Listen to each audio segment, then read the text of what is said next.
Oh, then first of all, we saw the return of Liv Morgan finally, who said, "Konnichiwa, bitches," and I was like, "Queen." Um, and she walked in on what appeared to be somewhat of an intimate moment between Roxanne, who It brought was weird. another box full of chicken nuggies for Daddy Dom, and then noticed that he looked a little tense in his shoulder and was trying to give him a little shoulder rub. And so Liv was not having it. So now we're going to have this dynamic because Dom was trying to play it off like, oh, nothing was going on. Liv lets him know, hey, Raquel has been filling me in since I've been gone and letting me know all about your sneaky shenanigans. So, like, don't you worry. Yeah, And that's Dom's in the doghouse. I am so conflicted about this story because for the past year and a half or whatever it's been, I have loved Liv and Dom together.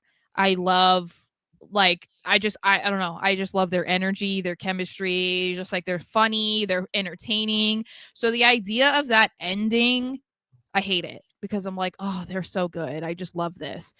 And I feel like they've brought out the best in each other.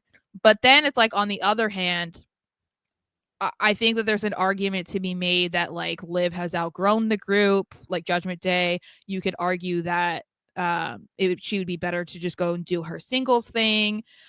Seeing Dom leave Liv for another girl in a similar fashion to how he left Rhea is like hilarious because this is a It's Latino mustache. cheese. Yeah, it's just like Like, it's come on. hilarious. And so that is kind of funny. The only issue that a big issue I would have is just that it's repeating something that we've already seen, and I'm not sure how they could make it different from the first time enough for anybody to really be invested in it, if that makes sense. Um, if we just inevitably get like Roxanne versus Liv, then I'm into it because those are two teeny little princesses, and I want to see them fight because they would put on a banger match. Um, but I just don't know if I want to see it be a feud over Daddy Dom. I don't know. I don't think I want that. I mean, I wouldn't mind him doing some like Eddie Guerrero type shit and flip flopping, but it will get old. I would rather just see them kind of go their separate ways. I want your thoughts on this because let's talk Mm. about it. Plot twist: Raquel turns on Liv and teams with Roxanne. Liv turns face with Dom to fight with Finn and the rest of Judgment Day. Okay, so the first part of that, fantastic. We love that. But I kind of see Finn going away and doing his own thing. And like JD McDonough may join him because that's like A1 day one. But like Carlito's gone. I just Like it's gone. I think it's just like trying to figure out all of the changes that would come from like a Judgment Day implosion. That's the thing that worries me a little bit because they're on TV every single week. Even if people are like, I don't care about the Judgment Day, they're so boring, blah, blah, blah. They're on every single week.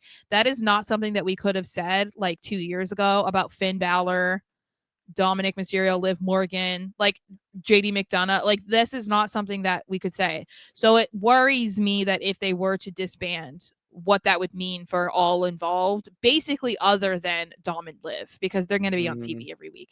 They've gotten They're to that top point. stars. They're top stars. Yeah. I don't necessarily hate Raquel joining Roxanne. Um, but who would Liv like go against Raquel and Roxanne with if we're talking about another woman? Like, who would that be?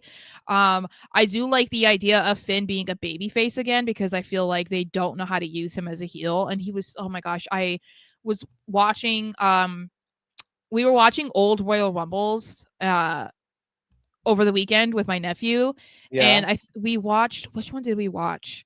I don't know, like 2017. I don't know. It was the one that Nakamura won.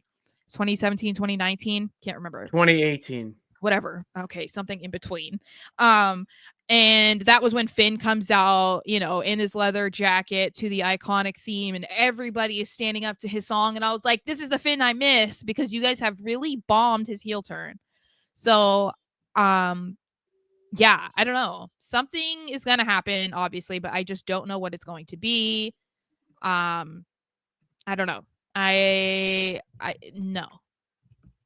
Absolutely not. Do not need that at all. No.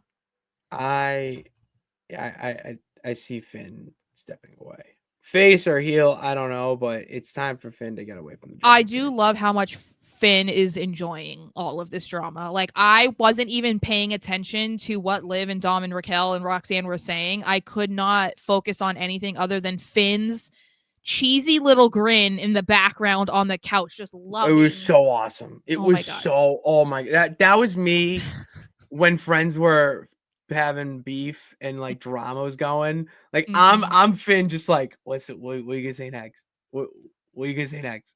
Yeah. Oh, you see that? Like, It's oh, because I it's, was love and it. this is the thing, is when we're talking about like who is the leader of He's Judgment Day, eating it's it up, Finn, bro. guys. He's pulling all the strings. He's the one who set it up in motion for Damien and Rhea to get kicked out. He was the one who set it in motion to bring Liv in to partner him up with Dom. Now he's the Yes. one that's bringing in Roxanne. Like Yeah. he's the puppet master right now. We just don't know how it's going to go because obviously he's felt a little betrayed with JD McDonough, Dom, whatever. I just am waiting to see what they're going to actually do because, as I've complained about before, it feels like they keep teasing this inevitable breakup and then it's like, then they keep walking it back. Then we get closer and then they walk it back. So it's like, I don't really know what is going to happen.